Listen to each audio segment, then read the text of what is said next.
I'm going to start on the feminine side for you guys, Aquarius. So, the Sun in reverse, Major Arcana card in reverse. I want to see what is in the subconscious, the Temperance. Okay.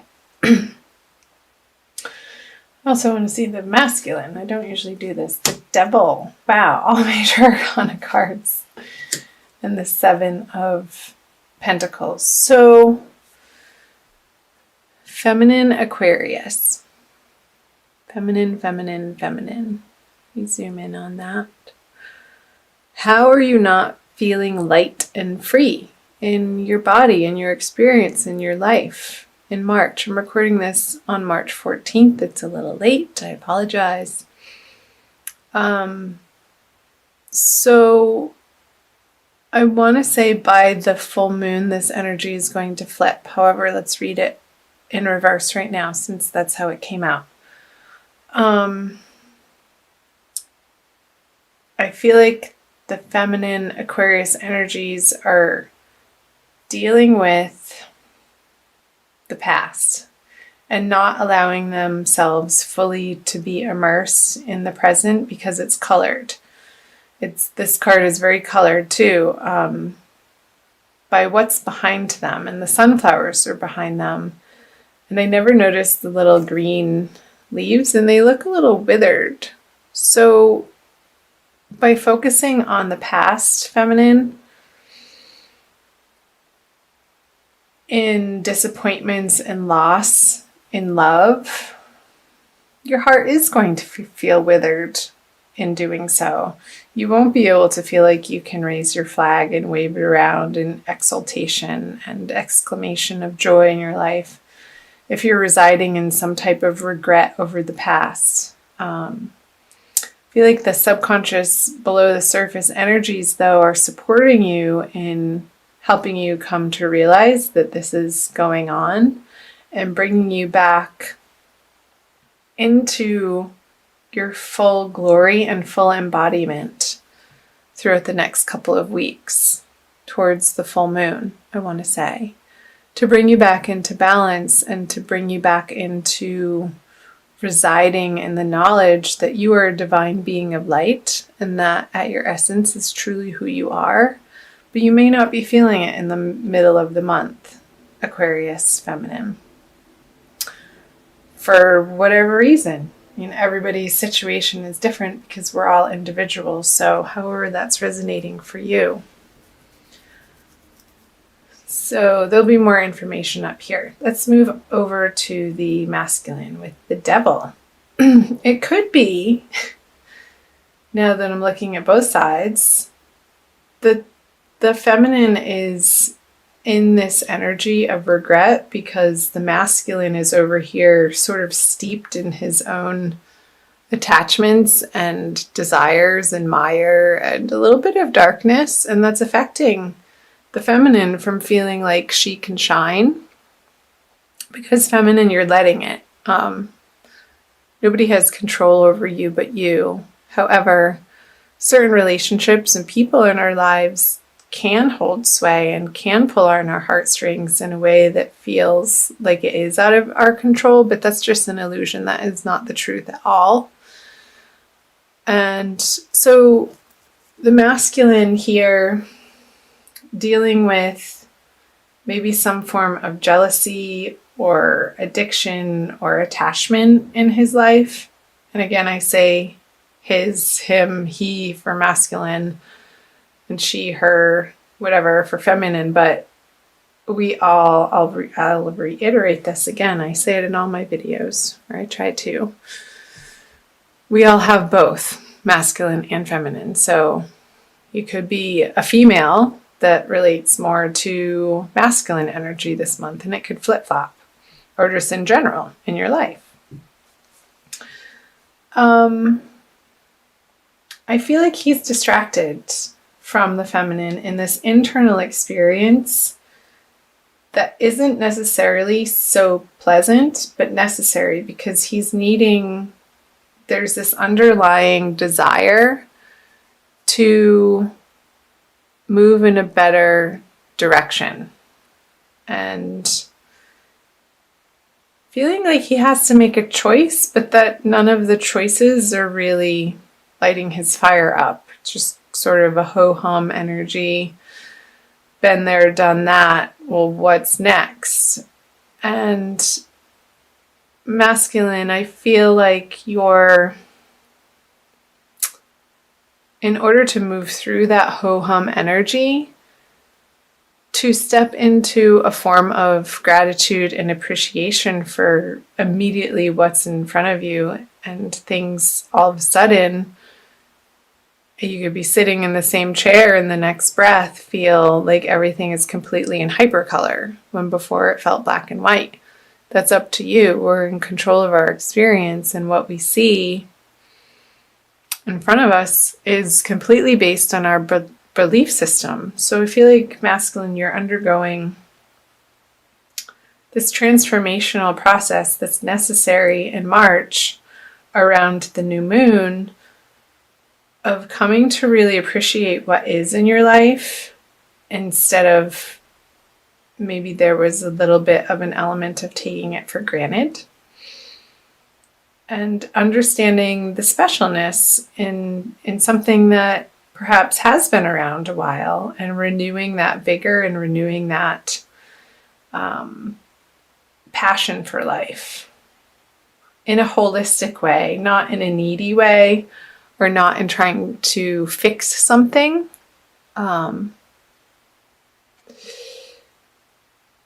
not feeling trapped. Like I just got, with the chains around their neck, the masculine could be feeling a little bit trapped in his situation or circumstance that has been swirling around him.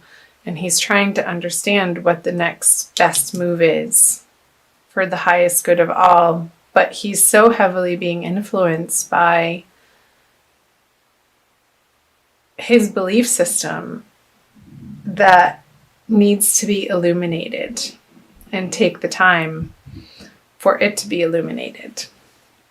Let's see what's in his above board conscious energies is the 9 of Wands in reverse.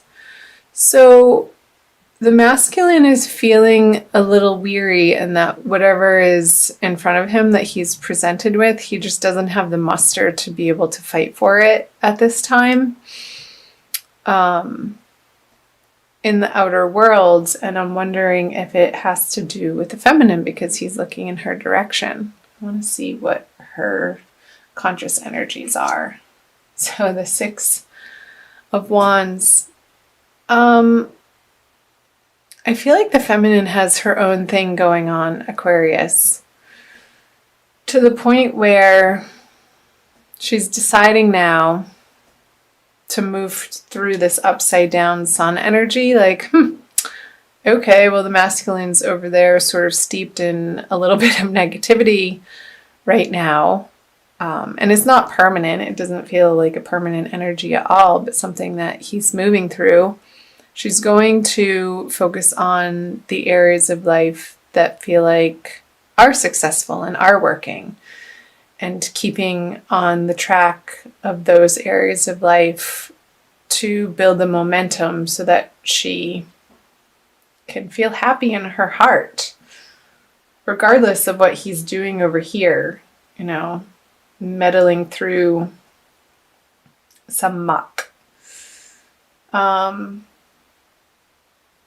And I wonder if the masculine is looking over to her thinking, I don't feel like he's going to say this out loud, but it's more of an internal thought of, why is she so happy over there? What does she have to celebrate? But that's, and a little bit of envy coming from him. But it's very short-lived, and then it turns into a curiosity to want to know, like, what she's up to and how she's doing it, and how she's pulling herself up by the bootstraps and really taking on these healthy patterns and habits and behaviors of her that ultimately act as an inspiration to him. So curious messages, Aquarius. Let's flip over the central. Yeah, there's definitely a disconnect here between the masculine and feminine Aquarian energies in March. There's some sorrow and an effort to understand what happened and maybe what went wrong between two people. And there's a little bit of some dwelling on the spilt cups, when in reality, that's already happened. And there's a process of feeling it to heal it, Aquarius, for both of you. And the circumstance and the situation and all of the details of that, of course, are going to be particular to you in your life. So I want to say, allow this process to happen. Don't fight it. Don't try to cover it up or say that it's not there or put on a tough act or show or skin.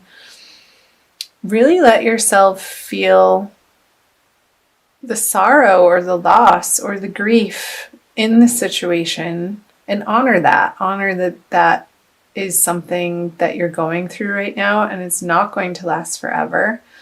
I feel like the more that we allow ourselves to experience what feels like the truth for us in the moment, the less of a hold and the less of the grip that it has over anything, over even our emotional state. It shifts when we don't resist it. That's the message. Don't resist this card. Because the resistance, I feel, is pulling him, like rooting him into placing himself just solid in this direction. But not resisting it, the cape loosens a little bit and he can start twirling around and being a little bit more playful with these energies. And then, like, I understand grief. Sometimes it can be so heavy and deep that you just have to laugh almost at the ridiculousness of the experience, and there's a little bit of comic relief around it. And so taking it seriously, but also not taking yourself so seriously, Aquarius. And that's a message for both of you. So I hope that resonated for some of you. Let me know in the comments section below. I also want to pull a Rumi Oracle by Alana Fairchild for you to solidify some advice and these messages for you, Aquarius, both feminine and masculine. So again, I thank you for being here. Thanks for watching. So feel free to share these videos as you feel inspired to. You're welcome to. You know of any Aquariuses that if you're cross-watching and you're not an Aquarius at all yourself, to share with your Aquarian friends.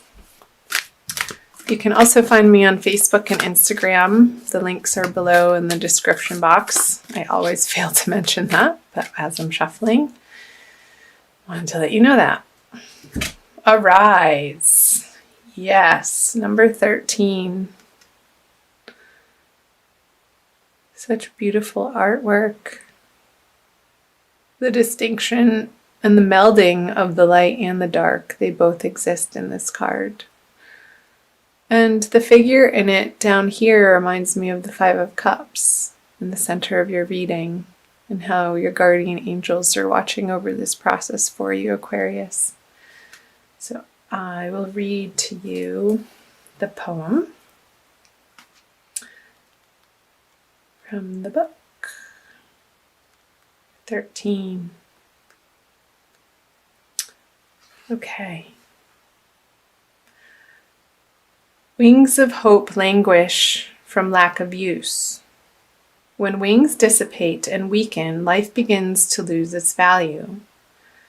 Every cell in your body is created to rise to challenges. Your life is meant to confront everything that holds you captive. Don't sit at the bottom of the well, not caring about salvation. Listen to the voice within calling to you. Reach for eminence beyond your own maturity. Rumi.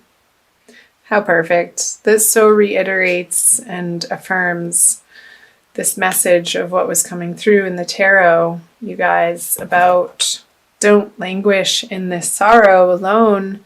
Let yourself feel it, but also reach out for angel guidance too. And it will pass. You can move through it. So don't stay here too long, but allow it to happen if that is in your experience, is the message. Okay, Aquarius?